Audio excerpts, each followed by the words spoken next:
آپ نے کہا ہائی ویلیو وومن بنے، اس پر وقت لگتا ہے، لیکن دنیا ایسی عورت کو تنہا چھوڑ دیتی ہے۔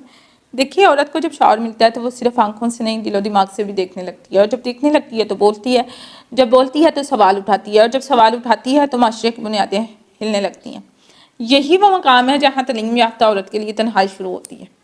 یہاں میں اس عورت کی بات کر رہی ہوں جو کہ باکردار، باحیا، باوقار، اعلیٰ تعلیم یافتہ عورت ہے، جو تعلیم کے راستے پر چل کے علم کو ایزا منزل اپروچ کرتی ہے، اور اس کی زندگی کا کوئی کلیئر ویژن ہوتا ہے، ورنہ تو ڈگری کے نام پر بہت سی خواتین تعلیم یافتہ ہیں۔ ہم آج اس معاشرے میں زندہ ہیں، وہاں عورت کی تعلیم کی تو خواہش کی جاتی ہے، مگر اس کی تعلیم کا اثر مرد کو خوفزدہ کر دیتا ہے۔ معاشرتی طور پر مرد کو حاکم، فیصلہ ساز، کفیل اور کنٹرولر کے طور پر تسلیم کیا جاتا ہے۔ جیسے ہی عورت اس نظام میں شعور، خود مختاری اور برابری کی زبان بولتی ہے تو وہ ایک غیر روایتی اور ناپسندیدہ وجود بن جاتی ہے۔ تعلیم صرف ڈگری کا نام نہیں ہے، تعلیم وہ شعور ہے جو عورت کو یہ سمجھاتا ہے کہ اس کی زندگی صرف شادی کے گرد نہیں گھومتی، اس کا مقصد صرف اولاد یا سسرال کو خوش کرنا نہیں ہے، اس کی قدر اس کی سوچ کی قابلیت اور خود ہی میں ہے۔ وہ اپنی رائے رکھ سکتی ہے، وہ سوال اٹھا سکتی ہے، یہ رائٹ اسے اللہ نے دیا ہے، وہ فیصلہ کر سکتی ہے۔ یہ سب باتیں ایک ایسے معاشرے میں عدم برداشت کا شکار ہو جاتی ہیں جو عورت کو صرف ایک نرم، خاموش، خدمت گزار اور دل بہلانے والی مخلوق سمجھتے ہیں۔ اور اگر ہم مردوں کا پرسپیکٹیو دیکھتے ہیں تو زیادہ تر مرد 99.9% مرد ایک ایسی عورت چاہتے ہیں ان کے فیصلوں کو چیلنج نہ کریں، ہر حال میں تابع رہے، اس میں نوات آنا والی مخلوق۔ زندگی کے بڑے فیصلوں میں ایسی عورت کو مرد شریک نہیں کرنا چاہتے، بلکہ خاموشی سے قبول کرنے والی عورت چاہتے ہیں۔ اپنی ذات کو، شوہر، بچوں اور گھر پر قربان کرنے والی عورت مرد کو پسند ہے۔ قربان کرنا چاہیے، لیکن اپنی ذات کو بھی مد نظر رکھیں۔ جبکہ ایک تعلیم یافتہ عورت سوال کرتی ہے، کیوں؟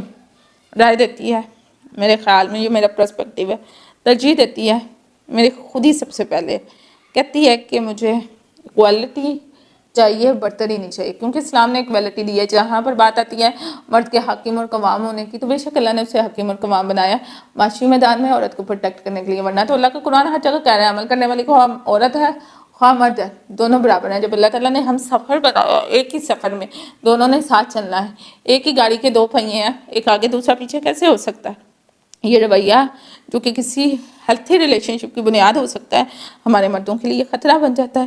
پھر جب ایسی عورت کی شادی یا نکاح کی بات آتی ہے تو رشتوں کا بوجھ، انتخاب کی الجھن اس کے سر پہ رکھی جاتی ہے۔ تعلیم یافتہ عورت جب شادی کے معاملے میں شعور، دین، ہم آہنگی اور احترام جیسے پیمانوں کو اپناتی ہے، میتھمیٹیکلی چیزوں کو کیلکولیٹ کرتی ہے، اس کے لیے رشتے کی تلاش ایک مشکل مرحلہ بن جاتی ہے۔ کئی بار خاندان کیا ہوتا ہے، اتنی تعلیم کی کیا ضرورت تھی، اتنا پڑھ کے کیا کرنا تھا، اپنا سٹیٹس ڈاؤن کرو، اتنے پڑھنے سے کون سا بہت بڑی اسٹریٹ شوہر مل جانا تھا۔ یا پھر یہ الفاظ ہوتے ہیں کہ مرد کی جیب دیکھی جاتی ہے، نہ کہ اس کی تعلیمی قابلیت بہت زیادہ، ٹھیک ہے، ہاں پھر بھی یہ ہے کافی ہے، تم نے کون سا ڈیبیٹ کرنی ہے۔ یہ وہ باتیں ہیں جو کہ سوسائٹی کی سوچ ہے۔ دوسری طرف مرد کا پرسپیکٹیو ہے، پڑھی لکھی عورت مشکل ہوتی ہے، وہ مجھے ڈومینیٹ کرے گی، مجھے ایسی بیوی چاہیے جو صرف میرے فیصلے مانے۔ یوں تعلیم یافتہ عورت کا جو ہے، جیسے آپ کا کوسچن ہے کہ تنہا چھوڑ دی جاتی ہے، تو تعلیم یافتہ عورت کا ان سچویشن میں جو ہے ایموشنلی یا سائیکولوجیکلی یا سوسائٹلی تنہائی کا شکار ہو جانا بالکل نارمل ہے۔ اور یہ تنہائی بیسیکلی جو ہے ذہنی طور پر ہوتی ہے، کیونکہ اعلیٰ تعلیم یافتہ جو عورت ہوتی ہے وہ اعلیٰ تعلیمی اداروں سے فارغ ہوتی ہے، معاشرتی طور پر بھی، معاشی لحاظ سے بھی خود کفیل ہوتی ہے، علمی اور ادبی گفتگو کی بھی صلاحیت رکھتی ہے، باوقار، باحیا، باعلم ہوتی ہے، اکثر جذباتی سطح پر ایک ایسے ہم سفر کی تلاش سے محروم رہتی ہے جو اس کی ہم فکری کر سکے، جو سائیکولوجیکلی طور پر اس کے ساتھ کسی کمپیٹیبلٹی ہو۔ اور یہی وہ تنہائی ہوتی ہے جو بظاہر نظر نہ بھی آئے۔ میں نے بہت سی عورتوں میں انالیسس کیا ہے کہ کہیں نہ کہیں وہ اس چیز کو سمجھتی ہیں کہ ان کی مینٹالٹی کو سمجھا نہیں جا رہا۔ اسلام عورت کو شعور، علم، انتخاب اور رائے کا حق دیتا ہے۔ نبی صلی اللہ علیہ وسلم کی زوجہ حضرت عائشہ رضی اللہ تعالیٰ عنہ علم، فتویٰ، عقل و فہم میں سب سے آگے تھے۔ قرآن علم والوں کو برابر قرار نہیں دیتا کہ علم والے اور جاہل برابر نہیں ہو سکتے۔ قل هل يستوي الذين يعلمون والذين لا يعلمون، سورہ زمر ورس نمبر 9۔ اسلام نے عورت کو گونگا، بے حس یا تابع دار روبوٹ نہیں بنایا، بلکہ بادشاہ اور انسان بنایا۔ تو ہمیں چیزوں کو سیکھنا ہوگا۔ عورتوں کو یہ سکھایا جائے کہ اگر ان کا شعور ان کے رشتوں کی راہ میں رکاوٹ بنتا ہے تو وہ شعور چھوڑے نہیں، بلکہ اس کو اپنائیں، اسے اپنی شخصیت کا حصہ بنائیں، بلکہ اس چیز پر جو ہے انہیں اعزاز حاصل ہے کہ انہیں اللہ تعالیٰ نے شعور دیا ہے. ٹھیک، مردوں کو اپنا پرسپیکٹیو انہینس کرنا ہوگا کہ پڑھی لکھی عورت مشکل نہیں ہوتی بلکہ باوقار ہوتی ہے. خاندانوں کو یہ سیکھنا ہوگا کہ تعلیم یافتہ بیٹی بوجھ نہیں ہوتی بلکہ نعمت ہوتی ہے. اعلیٰ تعلیم یافتہ عورت کی تنہائی اس کا مقدر نہیں ہے بلکہ اس کے سماج کی علمی اور فکری پسماندگی کی علامت ہے.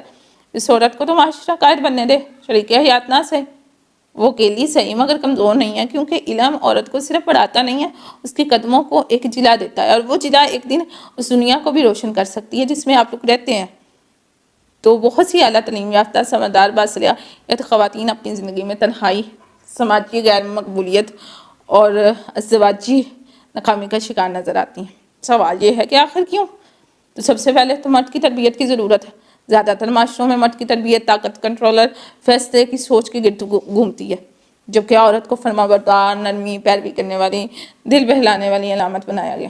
جبکہ عورت علم، دلیل، خود اعتمادی یا سوال کرنے والی بن جائے تو یہ مرد کے لیے خطرہ محسوس ہونے لگتی ہے، نہ کہ شراکت دار. شادی کے جو روایتی تصور ہے اس کو چینج کریں. اکثر خاندانوں کے نزدیک شادی ایک گھر چلانے والی، خاموش رہنے والی، ہر بات ماننے والی عورت سے ہوتی ہے، نہ کہ ایک سوچنے والی، سوال اٹھانے والی، خود مختار عورت سے. عورت اگر زیادہ کامیاب ہو، زیادہ کماتی ہو، زیادہ معروف ہو تو مرد یا اس کا خاندان خود کو کمتر محسوس کرتا ہے. احساس سے کمتری مرد کو پیچھے ہٹا دیتا ہے. تو جو تعلیم یافتہ عورت کی نفسیات ہے وہ شعور رکھتی ہے. اعلیٰ تعلیم یافتہ عورت جذبات کی بجائے عقل سے فیصلے کرتی ہے. وہ صرف محبت، دولت یا دباؤ پر نہیں بلکہ اصول، ہم آہنگی اور مقصد کو بنیاد بنا کر رشتہ چنتی ہے. وہ سمجھوتا کسی قیمت پر نہیں کرتی. تعلیم نے اسے یہ سکھایا ہوتا ہے کہ عزت نفس اور معیار زندگی قربانی کے قابل ضرور ہے مگر مکمل انکار کے نہیں. وہ تنہا رہنا سیکھ لیتی ہے. جہاں جھوٹے رشتے، زبردستی یا صرف جسمانی کشش کی بنیاد ہو، وہ عورت تنہائی کو ترجیح دیتی ہے. اپنی زندگی کا محور شادی نہیں بلکہ مقصد بناتی ہے. مرد کا پرسپیکٹیو جو ہے وہ تعلیم یافتہ عورت کے ساتھ مرد کو کام کرنے کی ضرورت محسوس ہوتی ہے، اور وہ اکثر اس ذہنی دباؤ سے بچنے کے لیے آسان راستہ چنتا ہے. عورت کا مقام شوہر کے پیچھے ہے، یہ سوچ تعلیم یافتہ عورت کے ساتھ کمپیئر نہیں ہوتی اتنی. اور جو ہے ایک سماجی دباؤ جو عورت پر آتا ہے وہ یہ آتا ہے کہ اتنی پڑھی لکھی عورت کا کیا فائدہ، گھر تو سنبھالنا نہیں آتا. اس طرح کے جملے مرد کی سوچ کو متاثر کرتے ہیں. اور یا پھر یہ جملہ ہوتا ہے اتنا پڑھنے کا کیا فائدہ، گھر تو سنبھالنا ہے. تو پھر یہ بھی مرد کی سوچ کو متاثر کرنے والی چیز ہے. وہ انہیں عورتوں سے نظریں چرا لیتے ہیں جسے برابری کی بنیادوں پر شراکت چاہتی ہیں. تو بات یہ ہے تربیت بدلنی ہوگی. بیٹوں کو سکھائیں کہ عورت کا شعور خوفناک نہیں ہے، مددگار ہو سکتا ہے. بیٹیوں کو اعتماد دیں کہ انہیں یہ سکھائیں کہ تنہائی ایپ نہیں ہے اور شادی مقصد نہیں بلکہ ذریعہ ہے. اپنے آپ کو باکردار رکھو، برائی سے دور رکھو اور اپنی زندگی کا ایک ویژن بناؤ. شادی کے معیار کو بدلیں. رشتے، تعلیم، مقصد ذہنی ہم آہنگی اور دینداری کی بنیاد پر ہونے چاہیے، نہ صرف عمر، جہیز یا خوبصورتی پر. مرد بھی ترقی کریں. عورت کی ترقی سے ڈرنے کی بجائے مرد خود کو علم، اخلاق، برداشت اور شعور کے میدان میں بہتر بنائے. اللہ سبحانہ تعالیٰ کا قرآن کہتا ہے سورہ روم من آیاتہ ان خلق لکم من انفسکم ازواجا لتسکنوا الیہا، اور اس کی نشانیوں میں سے ہے کہ اس نے تمہارے لیے تم میں سے ہی جوڑے بنائے تاکہ تم ان سے سکون حاصل کرو. اسلام میں ازدواجی رشتہ سکون، محبت اور برابری کا ذریعہ، نہ کہ کنٹرول اور غلامی کا. اعلیٰ تعلیم یافتہ عورت کی تنہائی ایک فرد کا مسئلہ نہیں ہے بلکہ معاشرے کی فکری کمزوری ہے. جب تک ہم تعلیم کو صرف ڈگری اور عورت کو صرف خدمت گزار سمجھتے رہیں گے تب تک یہ تضاد بڑھتا رہے گا. عورت کا علم، شعور اور آزادی معاشرے کے لیے خطرہ نہیں بلکہ نعمت ہے. شرط یہ ہے کہ ہم اپنے نظریے کو وسعت دیں، اپنا پرسپیکٹیو انہینس کریں. آج کا معاشرہ عورت کی پہچان کو جسمانی خوبصورتی سے جوڑ کر پیش کرتے ہیں. اشتہارات، میڈیا، فیشن انڈسٹری سب ایک ہی پیغام دیتے ہیں: خوبصورتی ہی عورت کی اصل طاقت ہے. مگر سوال یہ ہے کہ عورت کی قیمت صرف اس کی ظاہری خوبصورتی ہے؟ اور کتنے سال، 5 سال، 10 سال، 15 سال، 20 سال؟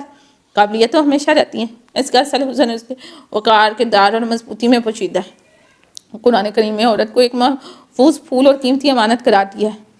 اللہ سبحانہ تعالیٰ کا قرآن سورہ احزاب ورس نمبر 33 میں فرما رہے ہیں اللہ تعالیٰ وَقَرْنَ فِي بُيُوتِكُنَّ وَلَا تَبَرُّجْنَ تَبَرُّجَ الْجَاهِلِيَّةِ الْأُولَىٰ، اپنے گھروں میں وقار سے قیام کرو اور قدیم جاہلیت کی طرح اپنے حسن کا اظہار نہ کرو. حدیث شریف میں آتا ہے، صحیح مسلم میں دنیا ساری متاع ہے اور دنیا کی سب سے بہترین متاع نیک عورت ہے. دین اسلام نے عورت کو صرف جسمانی خوبصورتی نہیں بلکہ کردار، عقل، وقار، حیا اور ایمان کے ساتھ عظمت دی ہے. آج کا معاشرہ عورت کی قدر و قیمت اس کی اسکن ٹون، اس کی جو ہے باڈی لینگویج اور ظاہری انداز سے ناپتا ہے. مگر ہسٹری شاہد ہے، ہسٹری گواہ ہے، تاریخ گواہ ہے کہ معاشرتی انقلاب ان عورتوں نے برپا کیا جنہوں نے اپنی عقل، ہمت، وقار اور رسولوں کے ساتھ قدموں کی تقدیر بدلی ہے. پوری قومیں ہی انہوں نے بدل کے رکھ دی. خوبصورتی عارضی ہے جبکہ وقار اور مضبوطی نسلوں تک اثر ڈالتی ہے۔ حضرت خدیجہ رضی اللہ تعالیٰ عنہ ایک باوقار تاجرہ تھی، نہ کہ محض حسین خاتون۔ حضرت فاطمہ رضی اللہ تعالیٰ عنہ جاہ و جلال میں باعزت سادہ مگر عظیم المرتب تھی۔ اگر ہم لوگ سیاسی طور پر دیکھتے ہیں تو دنیا کی بہت سی خواتین نے سیاسی میدانوں میں عزت اور مقام صرف اپنی سوچ، فیصلے کی پختگی اور مضبوطی سے حاصل کی ہے۔ جسمانی خوبصورتی سے انہیں ووٹ نہیں دلوائے بلکہ دانشمندی اور وقار نے انہیں قوم کی قیادت کا حقدار بنایا۔ خواتین قائدین جو عزت کے ساتھ یاد کی جاتی ہیں، ان کی پہچان ان کے مضبوط فیصلے اور اصول تھے، نہ کہ ظاہری دلکشی۔ سوشل میڈیا اور اشتہارات عورت کو محض دکھانے کی چیز بناتے ہیں۔ جب عورت خود اپنے وقار کو اپنی اولین ترجیح بناتی ہے تو سماج میں اس کی ایک مضبوط شناخت قائم ہوتی ہے۔ باوقار عورت معاشرتی بیماریوں جیسے حیا، سوزی، بد کرداری کے خلاف خود ایک دیوار بن جاتی ہے۔ عورت کی اصل خوبصورتی اس کی روح کی پاکیزگی، عقل کی بلیدگی، کردار کی مضبوطی اور وقار میں ہے۔ ظاہری حسن عارضی اور دھوکہ دے ہے مگر باطن کا حسن صدیوں تک دلوں پر راج کرتا ہے۔ عورت کو خوبصورت بننے سے زیادہ باوقار اور مضبوط بننے کی ضرورت ہے تاکہ وہ اپنے دین، خاندان، معاشرے اور انسانیت کے لیے روشنی کا مینار بن سکے۔ دنیا کی سب سے حسین شے کردار ہے اور عورت کی سب سے حسین شے بھی کردار ہے۔ عورت کا سب سے قیمتی زیور اس کا باکردار ہونا ہے۔ ایک باکردار عورت صرف ایک فرد نہیں بلکہ پورے معاشرے کی بنیاد ہے اور اس کی جو ہے طور و طریقے اور انداز اس کی باطنی پاکیزگی کا آئینہ دار ہوتی ہیں۔ باکردار عورت کی پہلی پہچان اس کا تقویٰ اور اس کا اللہ سے تعلق ہے۔ وہ ہر عمل میں اللہ کی رضا کو مقدم رکھتی ہے۔ اس کی نماز، دعا، ذکر اس کے کردار کی بنیاد ہوتی ہیں۔ جب ایک عورت کا دل رب سے جڑ جاتا ہے تو وہ نہ کسی غیر کو نگاہ بر کر دیکھتی ہے، نہ کسی کل سوچ کو قریب آنے دیتی ہے۔ اس کی اہم نشانی حیا ہے۔ حیا عورت کی فطری زینت ہے۔ باکردار عورت کی آنکھ، اس کا لباس، اس کی زبان، اس کی چال سب کچھ حیا سے مزین ہوتا ہے۔ وہ جانتی ہے کہ حیا صرف پردے تک محدود نہیں ہے بلکہ دل و دماغ کا پاکیزہ رویہ ہے۔ باکردار عورت زبان کی حفاظت کرتی ہے۔ وہ کبھی کسی کی غیبت نہیں کرتی، چغلی سے دور رہتی ہے، نرم لہجے میں بات کرتی ہے۔ اس کی گفتگو دلوں کو سکون دیتی ہے، نہ کہ دل آزاری کا سبب بنتی ہے۔ باکردار عورت وفادار اور امانتدار ہوتی ہے۔ وہ رشتوں کو نبھانے والی، دوسروں کے رازوں کی محافظ اور اپنے وعدوں میں سچی ہوتی ہے۔ وہ کسی کے اعتماد کو کبھی ٹھیس نہیں پہنچاتی۔ ایسی عورت نفس پر قابو رکھنے والی ہوتی ہے۔ وہ ظاہری زیب و زینت سے زیادہ باطنی حسن کو ترجیح دیتی ہے۔ فتنہ پرور ماحول میں بھی وہ اپنی نظر، لب و لہجہ اور رویہ محفوظ رکھتی ہے۔ باکردار عورت کا علم، شعور اس کا ہتھیار ہوتا ہے۔ وہ دنیا کو صرف زیب و زینت کا مقام نہیں سمجھتی بلکہ اپنے کردار، علم اور عقل سے خود کو سنوارتی ہے۔ ایسی عورت صبر اور دعا سے جڑی رہتی ہے۔ وہ آزمائشوں میں شکوہ نہیں کرتی بلکہ اللہ سے رجوع کرتی ہے۔ اس کا یقین ہوتا ہے کہ صبر کردار کا حسن ہے۔ حقیقت باکردار عورت وہ ہے جو زمانے کے طوفانوں میں بھی اپنے اصولوں پر قائم رہتی ہے، جو اپنے اصولوں کو وضع کرتی ہے، جو روایتوں کی زنجیروں کو توڑ نکلتی ہے، جو خواہشات کے بازار میں خود کو بیچنے کی بجائے رب کے سامنے جھکنے کو ترجیح دیتی ہے۔ باکردار اعلیٰ تعلیم یافتہ عورت صرف خاندان کی عزت نہیں بلکہ پوری قوم کی بنیاد ہے۔ اس کے کردار میں پاکیزگی ہو، اس کی زبان میں صداقت ہو اور اس کے دل میں خوف خدا ہو، اس کا پرسپیکٹیو انہینس ہو، وہ دنیا آخرت میں کامیاب عورت ہے۔ ایسی عورت نہ صرف دنیا میں عزت پاتی ہے بلکہ آخرت میں بھی جنت کی بشارت کی مستحق بنتی ہے۔